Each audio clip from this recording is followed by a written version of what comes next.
महेश कोठे यांचं पार्थिव त्यांच्या राहत्या घरी राधाश्री या ठिकाणी आणण्यात आलं आहे।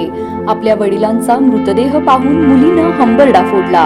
तसेच महेश कोठे यांच्या पत्नी यांना देखील भावना अनावर झाल्याचं पाहायला मिळालं।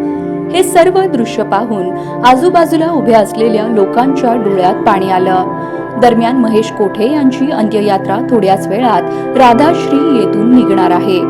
सध्या राधाश्री बंगल्याच्या परिसरात मोठ्या प्रमाणात गर्दी पाहायला मिळत आहे। अनेक दिग्गज नेते, प्रणिती शिंदे, माजी आमदार सिद्धाराम म्हेत्रे, चेतन नरोटे, नरेंद्र काळे, विजयकुमार हत्तुरे, पोलीस अधिकारी एम राजकुमार यांनी महेश कोठे यांचं अंतिम दर्शन घेतलं।